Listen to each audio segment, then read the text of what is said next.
Hello students, how are you and welcome back to our channel future building classes. तो आज हम class 10 science के chapter number first chemical reaction and equations के MCQ आज हम इस वीडियो में डिस्कस करेंगे। हमें पता है हमारे क्लास 10 के एग्ज़ाम दो टर्म्स में होंगे, टर्म 1 और टर्म 2। टर्म 1 में एमसीक्यूज़ आएंगे और पेपर आपका 90 मिनट का होगा और टर्म 2 आपका थ्योरी बेस होगा। तो उसी टर्म 1 के एमसीक्यूज़ किस टाइप के एमसीक्यूज़ आएंगे और इम्पॉर्टेंट एमसीक्यू चैप्टर नंबर 1 के आज हम इस वीडियो में डिस्कस करेंगे। और ये एमसीक्यू कॉम्पिटिटिव एग्जाम्स के लिए भी आपके लिए बहुत इंपॉर्टेंट है। जैसे 10th में कॉम्पिटिटिव एग्जाम्स हो जैसे एनटीएससी, तो उसके लिए भी इंपॉर्टेंट है। और टर्म 1 जो एमसीक्यू बेस आपका क्वेश्चन पेपर आएगा उसके लिए तो बहुत ही इंपॉर्टेंट है। तो स्टार्ट करते हैं अपना फर्स्ट क्वेश्चन। तो फर्स्ट क्वेश्चन है, when ferric oxide react with aluminium Fe2O3 plus react किससे करा, एल्यूमिनियम से, तो क्या बना, एल्यूमिनियम ऑक्साइड प्लस Fe। तो हमें बताना है किस टाइप की रिएक्शन है। तो देखिए, जब Fe2O3 रिएक्ट कर रहा है किससे, एल्यूमिनियम से, तो क्या बना, एल्यूमिनियम ऑक्साइड प्लस आयरन। तो ये देखिए यहाँ पर Al ने जो रिएक्टिव एलिमेंट है उसने किसको रिप्लेस कर दिया, Fe को रिप्लेस कर दिया उसके सॉल्यूशन से, एक्वा सॉल्यूशन। तो ऐसी रिएक्शन को क्या कहते हैं हम, डिस्प्लेसमेंट रिएक्शन। तो इसका आंसर क्या है, डिस्प्लेसमेंट रिएक्शन। क्या, जब more reactive element replace less reactive element from इस एक्वा सॉल्यूशन, तो ऐसी रिएक्शन को क्या कहते हैं हम, डिस्प्लेसमेंट रिएक्शन। तो क्या करा है, Al ने क्या करा है, Fe2O3 को उसके एक्वा सॉल्यूशन से क्या कर दिया, डिस्प्लेस कर दिया। तो कौन सी रिएक्शन है, डिस्प्लेसमेंट रिएक्शन है। नाउ नेक्स्ट क्वेश्चन है अब हमारा,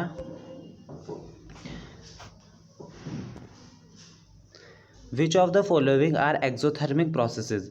इनमें से कौन सी एक्सोथर्मिक प्रोसेस है। अब एक्सोथर्मिक रिएक्शन क्या होती है, जिसमें हीट क्या होती है, रिलीज होती है, और एंडोथर्मिक जिसमें हीट लगती है। तो इन तीनों में से अब कौन सी लग रही है। फर्स्ट देखिए, reaction of water with quicklime. हमें पता है जब क्विकलाइम CaO जब रिएक्ट करता है किससे, वाटर से, तो क्या बनता है, H2O से रिएक्ट करता है तो क्या बनता है, CaOH2, कैल्शियम हाइड्रोक्साइड, और हीट रिलीज होती है हमारी। नाउ सेकंड है, डाइल्यूशन ऑफ एन एसिड। अब जब हम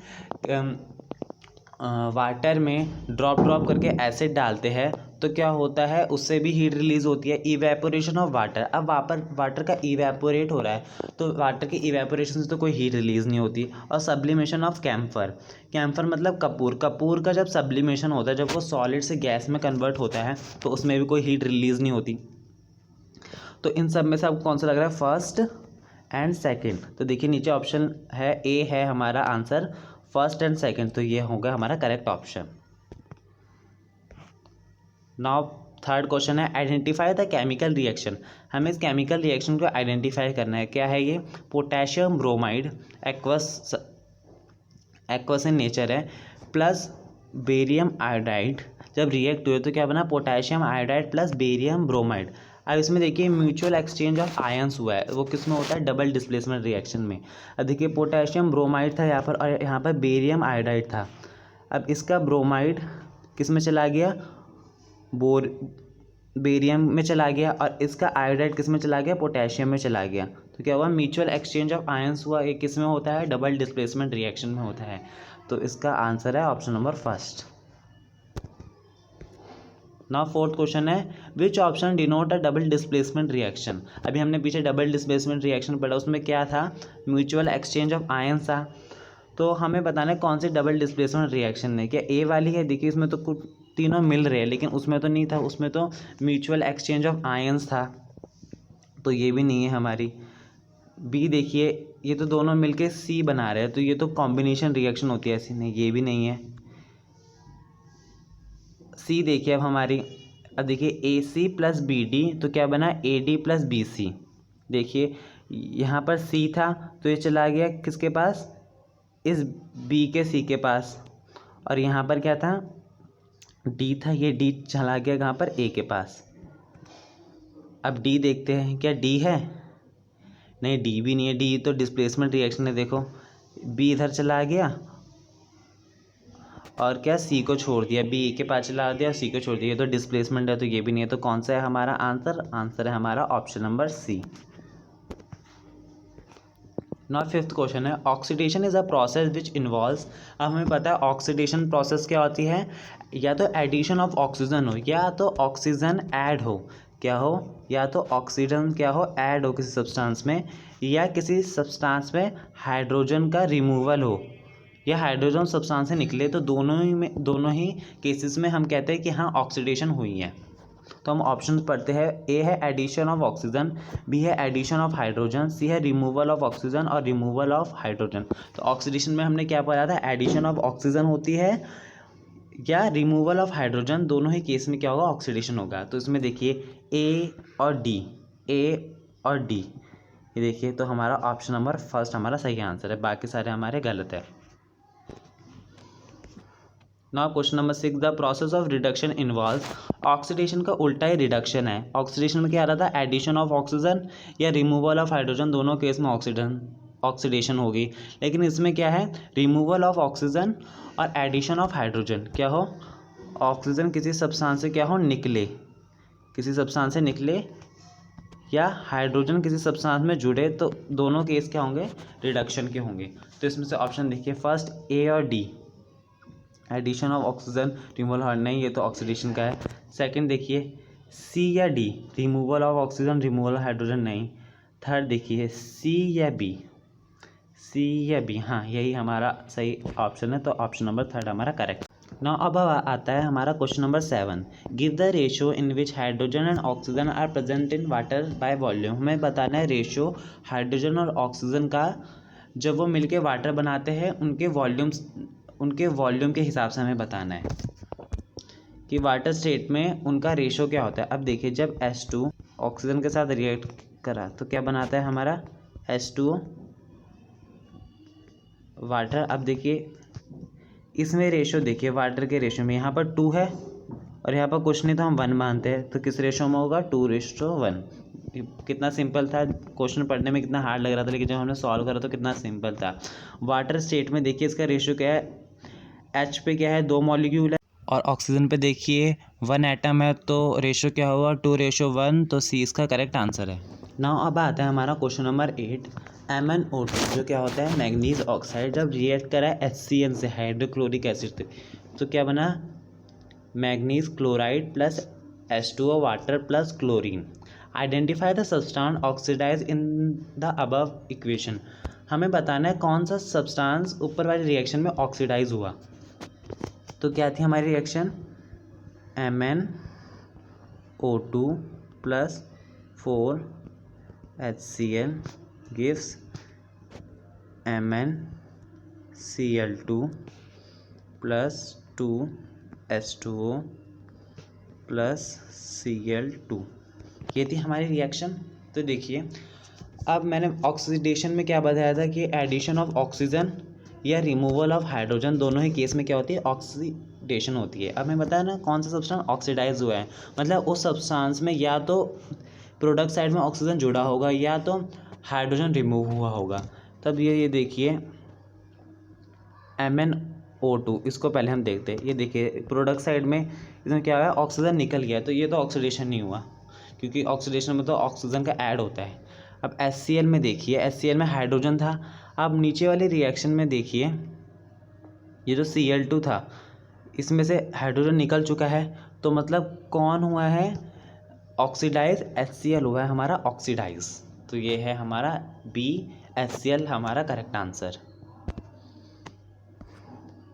नाउ 9th क्वेश्चन है हमारा, in the double displacement reaction between aqueous potassium iodide and aqueous lead nitrate a yellow precipitate of lead iodide is formed while performing the activity. If lead nitrate is not available, which of the following can be used in place of lead nitrate? ये question ये कहता है कि double displacement reaction हुई किसके बीच, aqueous potassium iodide और aqueous lead nitrate. तो क्या बना जब दोनों की रिएक्शन हुई, डबल डिस्प्लेसमेंट रिएक्शन में क्या होता है म्यूचुअल एक्सचेंज ऑफ आयंस होता है। तो एक प्रेसिपिटेट बना, एक इनसॉल्युबल सॉलिड बना, क्या बना वो येलो प्रेसिपिटेट था, किसका लेड आयोडाइड का बना। Is formed while performing the activity, अगर इस एक्टिविटी को परफॉर्म करते टाइम हम पे लेड नाइट्रेट नहीं है तो हम किस दूसरी चीज़ का यूज़ कर सकते हैं लेड नाइट्रेट के अलावा। तो इन चारों में से हमें बताना है कि हम किस चीज़ का यूज़ कर सकते हैं, मतलब जब वो चीज़ रिएक्ट होगी तो येलो प्रेसिपिटेट ही बनना चाहिए। तो ये हमारा है। तो अब ये देखिए, तो ए लेड सल्फेट जो इनसॉल्यूबल है, इसको तो हम नहीं रख सकते क्योंकि जब हम इसे रिएक्ट करवाएंगे ना तो येलो प्रेसिपिटेट बनेगा ही नहीं। अब बी है हमारा लेड एसीटेट। अब एक बार इसकी रिएक्शन देख लेते हैं लेड एसीटेट की किसके साथ, जब पोटेशियम आयोडाइड के साथ ये रिएक्ट करवाता है। तो देखिए जब के आई जो एक्वस इन नेचर है, एक्वस यहाँ पर 2 रिएक्ट करा किसके साथ, लेड एसीटेट CH3COO2, ये भी क्या है, एक्वस इन नेचर। रिएक्ट हुआ तो क्या बनाया, PbI2 क्या, लेड आयोडाइड प्लस 2CH3COO के, ये क्या है हमारा पोटेशियम एसीटेट। तो क्या हुआ, जब क्या पोटेशियम आयोडाइड जब किसके साथ रिएक्ट हुआ, लेड एसीटेट के साथ, तो क्या बना हमारा लेड आयोडाइड, क्या बना हमारा लेड आयोडाइड और पोटेशियम एसीटेट। तो मिल गया ना हमें लेड आयोडाइड, और ये भी येलो इन कलर ही है। तो हम किसको यूज़ कर सकते हैं, लेड नाइट्रेट की जगह लेड आयोडाइड को। तो देखिए ए था हमारा लेड सल्फेट, ये बी है हमारा, बी था हमारा लेड एसीटेट, सी है हमारा अमोनियम नाइट्राइड। नहीं, अमोनियम नाइट्राइड को अगर हम रिएक्ट करेंगे तो येलो प्रेसिपिटेट नहीं बनेगा। और डी है हमारा पोटेशियम सल्फेट। तो कौन सा है करेक्ट ऑप्शन, बी है हमारा लेड एसीटेट हमारा करेक्ट ऑप्शन है। नाउ 10th क्वेश्चन है, a substance added to food containing fats and oil is called. अगर किसी फूड में फैट या ऑयल है और हमें उस फूड को स्टोर करना है तो हम उसके अंदर क्या डालते हैं, हमने पढ़ा है हमारा रेंसिडिटी प्रोसेस होता है, क्या होता है जिससे फूड क्या हो जाता है, जो फैट कंटेनिंग फूड होते हैं वो क्या होता है, ख़राब हो जाते हैं, ऑक्सीडाइज हो जाते हैं। क्योंकि जब उसमें ऑक्सीजन पड़ता है तो वो क्या हो जाते हैं, उनके टेस्ट और स्मेल में चेंज हो जाता है। तो इस प्रोसेस को हम रेंसिडिटी कहते हैं। तो उससे बचने के लिए हम क्या डालते हैं फूड्स के अंदर, जैसे आपने देखा होगा चिप्स पैकेट्स होते हैं, चिप्स पैकेट्स के अंदर जो हमारे चिप्स पैकेट्स होते हैं हमारे, उसके अंदर वो उतने फूले क्यों होते हैं, क्योंकि उसके अंदर क्या होती है, नाइट्रोजन गैस होती है। नाइट्रोजन गैस क्यों होती है, ताकि चिप्स हमारे ख़राब ना हो, क्योंकि चिप्स में ऑयल होता है, फैट्स होता है। तो ऐसी चीज़ों को क्या कहते हैं, ऐसी चीज़ों को हम कहते हैं एंटीऑक्सीडेंट्स। क्या कहते हैं, एंटीऑक्सीडेंट। जैसे अचार में हम ऑयल डालते हैं ताकि वो ख़राब ना हो या उससे फंगस ना लगे, तो इसलिए उन चीज़ों को हम क्या कहते हैं, एंटीऑक्सीडेंट, जो फूड को प्रिवेंट करते हैं। नाउ 11th क्वेश्चन है, colour of magnesium oxide is. हम मैग्नीशियम ऑक्साइड का कलर बताना है। जब मैग्नीशियम रिबन को हम बर्न करते हैं किसकी प्रेजेंस में, ऑक्सीजन की प्रेजेंस में, तो क्या बनाता है, मैग्नीशियम ऑक्साइड बनाता है। क्या बनाता है, मैग्नीशियम ऑक्साइड बनाता है। जब हम उसे ऑक्सीजन की प्रेजेंस में क्या करते हैं, जब हम उसे ऑक्सीजन के प्रेजेंस में बर्न करवाते हैं तो वो क्या बनाता है, मैग्नीशियम ऑक्साइड बनाता है। तो हमें बताना है इसका कलर क्या होगा। जब आप कभी लेबोरेटरी में गए होंगे तो आपने मैग्नीशियम रिबन को बर्न करा होगा, तो आप जब देखोगे ना तो वो जो मैग्नीशियम ऑक्साइड होता है वो वाइट इन कलर होता है। कौन से कलर का होता है, वाइट कलर का होता है। तो इसका आंसर क्या है, ए, वाइट कलर का होता है हमारा मैग्नीशियम ऑक्साइड। और 12th क्वेश्चन है, a element X on expose to moist air. ये क्वेश्चन बहुत ईजी है। एक एलिमेंट एक्स था जो रिएक्ट कर रहा है मॉइस्ट एयर के साथ। मॉइस्ट एयर मतलब उसमें वाटर भी है और एयर तो है ही, उसमें थोड़ा पानी की नमी भी है। Turns reddish brown and a new compound Y is formed. एक एलिमेंट जो एक्स था जिसका हमें नाम नहीं पता, वो मॉइस्ट एयर के साथ रिएक्ट करा तो क्या बना, एक रेडिश ब्राउन न्यू कंपाउंड बना जिसे हमने नाम क्या रखा, Y. The substance X and Y are. अब आपने कभी आयरन को मॉइस्ट एयर में रखा होगा तो उस पर जंग पड़ जाता है रेडिश ब्राउन, तो एक्स क्या हुआ हमारा, आयरन हुआ, और Fe2O3 हमारा क्या है, फेरिक ऑक्साइड जिसे हम कहते हैं रस्ट। तो रेडिश ब्राउन कलर का क्या बना, रस्ट बना, जंग की तो बना। तो ए है हमारा करेक्ट ऑप्शन। नाउ 13 क्वेश्चन है हमारा, consider the following statement, choose the incorrect one.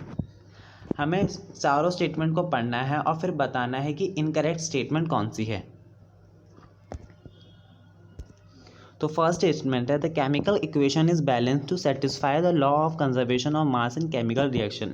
हाँ, ये स्टेटमेंट तो करेक्ट है। हम किसी भी केमिकल रिएक्शन को इसलिए बैलेंस करते हैं law of conservation of mass के हेल्प से, क्योंकि law of conservation of mass क्या कहता है, mass can neither be created nor be destroyed. Now B है हमारा, we should never change the formula of an element और compound to balance and equation. हम किसी चीज़ का फार्मूला चेंज नहीं कर सकते इक्वेशन को बैलेंस करने के लिए, बस हम उसके आगे क्या लगा सकते हैं, या तो मॉलिक्यूल बढ़ा सकते हैं, बस हम उसका फार्मूला चेंज नहीं कर सकते। सी है, those reaction in which heat is evolve are known है एक्सोथर्मिक रिएक्शन। हाँ, ये भी सही है। उस रिएक्शन, जो रिएक्शन जिसमें हीट क्या हो, रिलीज हो, तो ऐसी रिएक्शन को क्या कहते हैं, हम एक्सोथर्मिक रिएक्शन कहते हैं। नौ डी हमारा है, when methane CH4 burn in oxygen of air form carbon monoxide and water vapour. नहीं, जब मीथेन ऑक्सीजन के साथ बर्न करती है तो वो क्या बनाती है, कार्बन मोनोऑक्साइड नहीं बनाती है, वो कार्बन डाइऑक्साइड बनाती है। तो ये स्टेटमेंट गलत है। और वाटर वेपर से बनती है, तो डी है हमारा करेक्ट आंसर। नाउ 14 अब हमारा क्वेश्चन है, Rahul is writing some statement, choose the correct statement and help him. Rahul ने कुछ स्टेटमेंट लिखी, अब हमें उनमें से बताना है कि करेक्ट स्टेटमेंट कौन सी है। तो फर्स्ट स्टेटमेंट राहुल ने क्या लिखी, द सब्सटेंस विच कंबाइन और react are known as reaction. हाँ, रिएक्टेंट्स, वो सब्सटेंस जो कंबाइन होते हैं किसी केमिकल रिएक्शन में, उन सब्सटेंस को क्या कहते हैं, हम रिएक्टेंट्स कहते हैं। जैसे A + B तो क्या बना C, तो C तो क्या होगा, हमारा प्रोडक्ट होगा, और A और B हमारे क्या होंगे, रिएक्टेंट्स होंगे। नाउ बी है हमारा, the new substance produce in a reaction are known as product. हाँ, हमें पता, जो हमारा सी बना था A और B को मिला के सी, तो क्या हुआ, न्यू सब्सटेंस हुआ सी, तो उसे हम क्या कहते हैं, प्रोडक्ट कहते हैं। A chemical equation is a shortened method of representing a chemical reaction. Chemical equation क्या होती है, किसी भी केमिकल रिएक्शन को शॉर्ट फॉर्म में लिखने की प्रोसेस को क्या कहते हैं, हम केमिकल इक्वेशन। जैसे अब हम मैग्नीशियम ऑक्साइड बड़ा बड़ा लिखें, मैग्नीशियम ऑक्साइड, इसलिए हम सिंबल का यूज़ करते हैं। मैग्नीशियम प्लस जब ऑक्सीजन के साथ रिएक्ट करा तो क्या बना, मैग्नीशियम ऑक्साइड बना। तो इसको क्या कहते हैं हम, केमिकल इक्वेशन। और डी है ऑल ऑफ दिस, तो ऑल दी अबव, तो तीनों ही ठीक है, तो डी है हमारा करेक्ट आंसर। नाउ 14 क्वेश्चन है हमारा, how do you come to know that a chemical reaction has taken place. जब हमने चैप्टर समझा था तो हमने पढ़ा था कि हम कैसे कह सकते हैं कि केमिकल रिएक्शन हुई है। तो क्या क्या होता है उसमें, इवोल्यूशन ऑफ गैस होती है, गैस की इवोल्यूशन होती है, कोई ना कोई प्रोडक्ट साइड में गैस तो इवॉल्व होती है। B formation of a precipitate, कोई प्रेसिपिटेट भी बनता है, किस में बनता है, डबल डिस्प्लेसमेंट रिएक्शन में हमारा क्या बनता है, प्रेसिपिटेट बनता है। चेंज इन कलर, कलर में चेंज होता है, टेम्परेचर में चेंज होता है, स्टेट भी चेंज होती है, सॉलिड से लिक्विड भी बन सकती है, या लिक्विड से गैस भी बन सकती है। और डी है ऑल ऑफ द अबव, तो डी है हमारा करेक्ट आंसर। तो स्टूडेंट, इसी के साथ हमारे केमिकल रिएक्शन एंड इक्वेशंस के MCQs कंप्लीट होते हैं। होप आपको पूरे MCQ समझ में आ गए होंगे। हमने सारे MCQs आपको डिटेल में बताया और एक एक MCQs की पूरी रिएक्शन भी आपको समझाई। तो आप इन MCQs की प्रैक्टिस कर लीजिएगा, क्योंकि आपके टर्म 1 के एग्ज़ाम तो MCQ बेस्ड ही है। हो सकता है इनमें से कुछ MCQs आ जाए, तो आप इसकी अच्छे से प्रैक्टिस कर लीजिएगा। और स्टूडेंट, प्लीज़ हमारे चैनल को सब्सक्राइब और लाइक कीजिए, क्योंकि जब आप सब्सक्राइब और लाइक करते हैं तो हमारा मोटिवेशन और बनता है वीडियोज़ को बनाने का। अगर आपको ये वीडियो अच्छी लगी हो तो प्लीज़ इसे लाइक कीजिए। So thank you and have a nice day.